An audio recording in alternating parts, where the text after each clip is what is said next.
Yakap ko lang sa asawa ko. Saan? Doon. Sa showtime. Ano ka ba?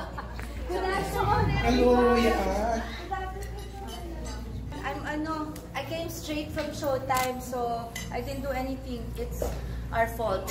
11 a.m. nandun na siya. Pastor na siya sila. Kala ko 2:30, pero gano'n talaga pag-show. It's so nice to see you all again. It's been a while. And I'm with my son. Yes! Picture muna. Picture po muna. Yan, of course, Picture po muna. iconic stars. Yan. Aabangan po natin ang October 18 and 19 sa Araneta Coliseum. The megastar is Sharon Cuneta and Asian Songbird is Regine Velasquez Alcacid. Picture pa together. One, two. Dito din po. 1, 2. Saan ba? Left, right. Here po. Thank you. Paparazzi? Alam mo, Mega, sobrang excited sila. Kasi may nangyari. Hindi ng mom niya, she wanted to bully ka. Pero, mamaya pag-uusapan natin yan. Pero eto, papabatiin mo muna natin. Okay na yung picture take. Apo. Lahat ang meeting ko, Tapos sabi ko, napakasaya talaga nito. Tapos isang Regina at saka isang Sharon na nagsasama. So, walang makikita kundi yung talagang, obviously walang makikita kundi yung love for each other na meron kami. Ako, I really adore Regina and I have so much respect for her. And as a singer, bawa na bawa ko. She's a very, very generous performer, co-worker. When you know you're good, you're generous. Hindi ka nangangain at nananapaw ng kasama mo sa stage. Sa akin, ang dami niya pang tips and encourage pa niya ako na ako rin yung ganyang nota, head tones ko na hindi ko na kaya yung buong boses kasi alto ako. Siya lahat ng range kaya niya. Alien yan eh. Tapos sabi niya, hindi, akala mo lang yung try mo. Tapos sabi mo, minota, tinry ko, oo nga. Pero hindi ko pa rin kakayanin sa stage. Pero it's just so nice that she's so encouraging. I can't say enough good things about Regine. And she, more than anything, she has a very good heart and she's a good person. And her husband is one of my best friends in the world and I'm becoming closer to Reg. So it's a blessing to me. This concert is a blessing to me 1 million times over. Not just because of the performing together bit, no. A million times over in all aspects of my life. That's from the bottom of my heart. wow. Super nakaka-touch, diba? Pero syempre, Mega, Reg, hindi ko ba ito kasi sa social media ko. Syempre, napapanood ko tayo. Napapanood ko tayo live sa iba't ibang social media site. Yan. Live po tayo, of course, Abante. Saan ba? Marami pa tayong mga live, di ba? Anyways, ito, sobrang excited na lahat. Ito, may nagpadala ng flowers. Mega, this is from Pinky Tobiano. Yan. And ayan, naghanap ako kayo magkakasama ng batches of the sushi. Ito, yeah, Pinky Tobiano. Thank you so much. Thank you, Pinky. Thank you, beautiful. So, ito, sisimulan na po natin. Sabi kanina ni Reg, tulungan natin na para lalong bumenta ang tickets kasi po sobrang lakas. So ano masasabi niyo, Mega and Asia Songbird? Sobrang lakas kagagaling na ni Nancy yan sa bangko, nag-deposit na siya. May itatanong lang ako, Julia, sorry kay Nancy. Nancy, can we announce yung Sold out na. yung sabi niyo, i-announce niyo? Nung 2 weeks ago or before I left ba? Can I say that? So people know? Yeah. No, the most expensive tickets for the 2 nights have been sold out already. So, yeah. Been sold out for like, before I left pa yata for New York yan, di ba? About 3 weeks already. So, ang natitira na lang po, yung mga platinum sold out na, natitira na lang, I think, sa sides, tsaka upper box, bleachers for the 2 nights. So, I hope that they come and yung mga gusto pa po ng platinum, pasensya na po, kasi first come, first serve talaga. Konti lang po lang. Oo. Yun po, so we'd like to thank everyone na bumili na po very early, especially my Sharonians and yung mga Regina syempre na talagang they worked hard to get tickets sold right away, to buy their own tickets. But the boxes, the upper boxes, yun na lang po mga available at yung bleachers. So please, please, please get your tickets as soon as possible. Yes, okay. Actually, hawak-hawak pa lang daw ni Nancy at ni Kaka yung ticket sa Platinum. Inabangan na sila. Hindi napunta sa sa pinakyaw po ng mga, talaga yung mga kakilala nila. Hindi sila nakalabas sa bahay. Hawak-hawak. Pero ito, sisimulan na natin ang ating Q&A para po sa iconic concert. So, eto, ang una kong magtatanong, syempre, eto, hindi yun siya nakikita masyado ng atin ng press con. Syempre, pag mga special na ganito po, talagang hindi niya pinapalampas. Syempre, ang reyna ng Viva Films, si Tita Lola. Tita Baby, hi! Syempre, eto, siguradong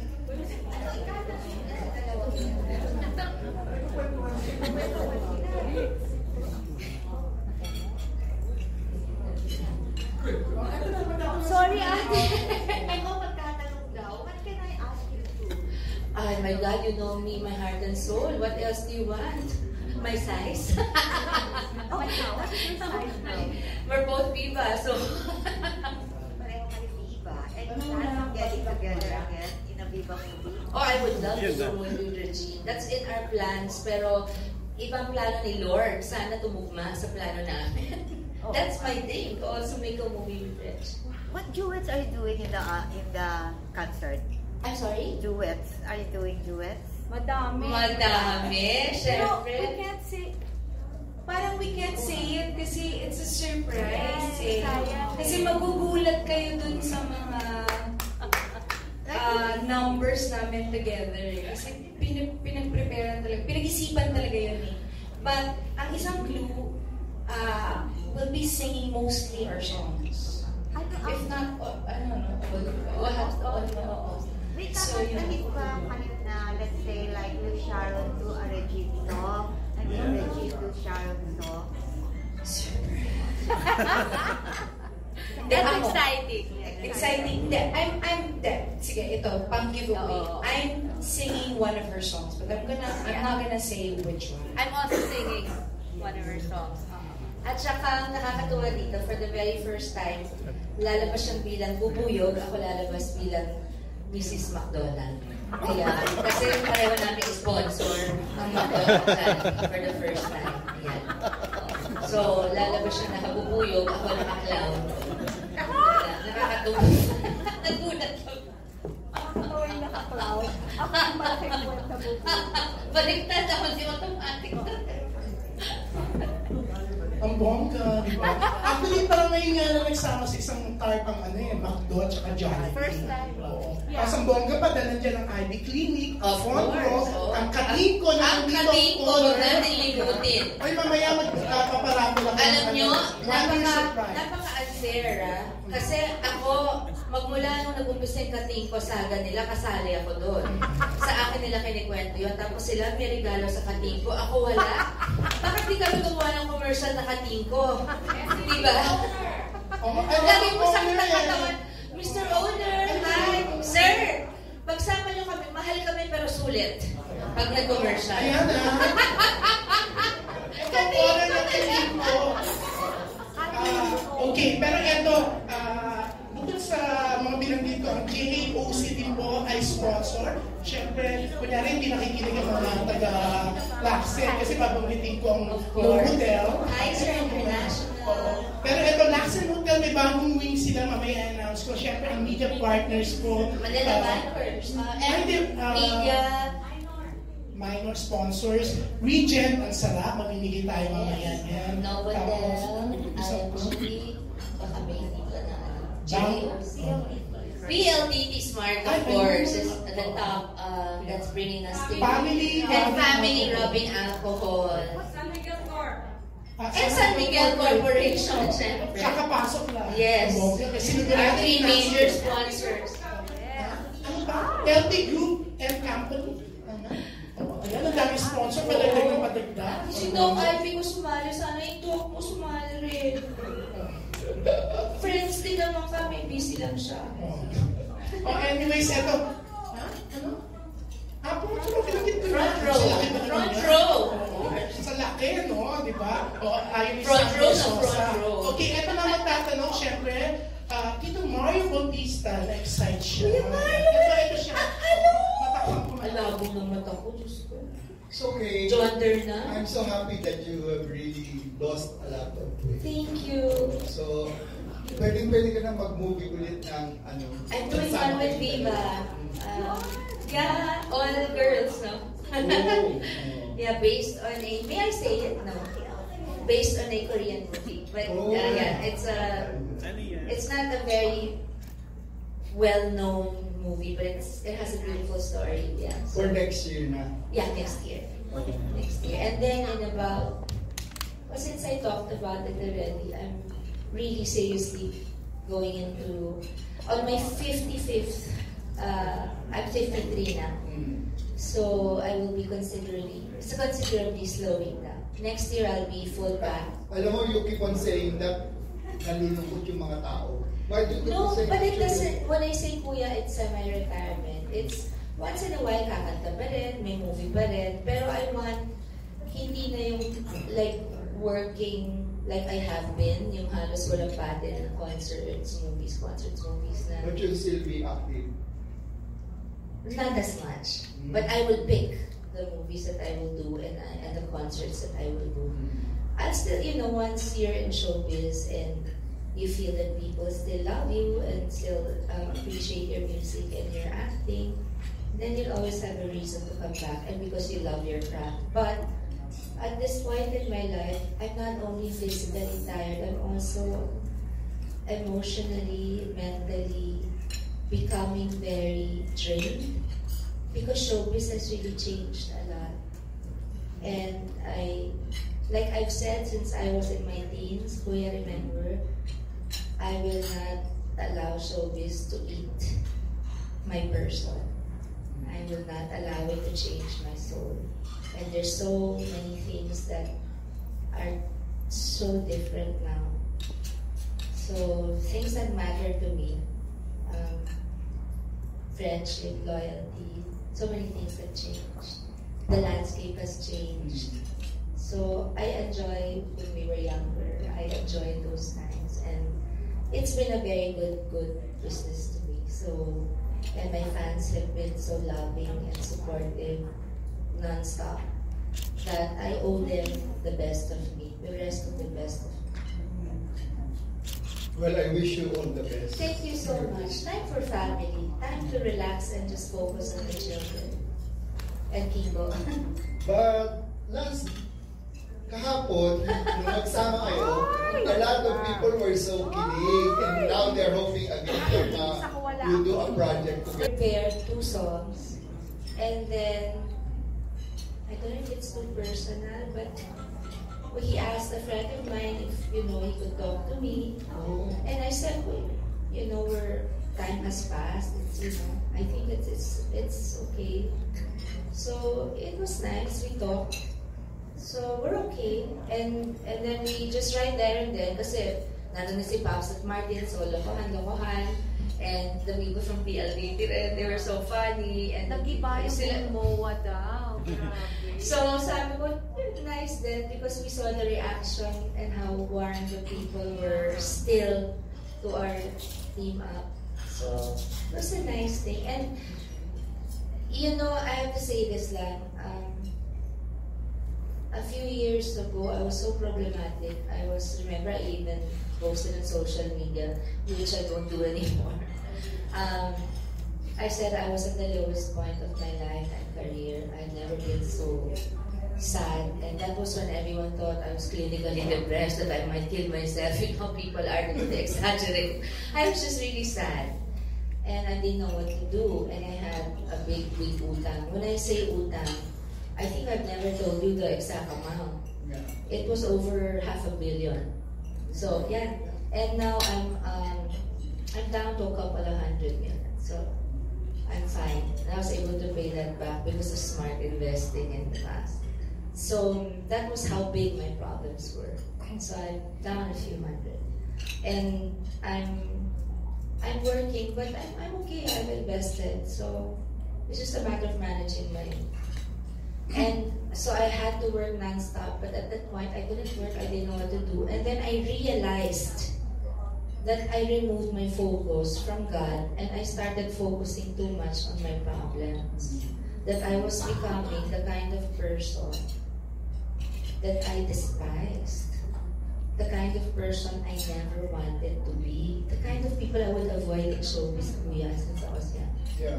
So parang, ba't ako nagkaganito magmula sa Twitter, nandiyan ako sa live, ba't ako paano gawa ko, anong nangyari? You know, sa madaling salita, when I refocused on God, who's bigger than all the problems this world can throw my way, I refocused on Him, I said, I surrender everything. You know, after all that, everything started getting lighter, the financial problems started getting solved, the projects started coming in, I started losing weight. In January, magpo 4 years na ako nagjo-jeta. So when they ask me how much more, I say 20 to 30. But when I lose 10, I still say 20 to 30. So I always say 20 to 30. But I've lost about 80 or something. 90, yeah, already. Because I lost again in New York, hindi ko maiwan si Frankie. No, it was painful. But, yeah, people are actually asking, how's Frankie doing? she's doing very well. She just, kanina we were FaceTiming, so niya, it's really the food that's expensive, Mom. Sabi ko, you live in one of the most expensive cities in the world. My poor child has to budget. I hope she doesn't have to eat street food. We have to do something about it. Good, it's good, yeah. But I'd like her to eat what she wants to eat. You know, she's on a strict allowance, like Casey was, because they have to learn. No yayas, no nothing.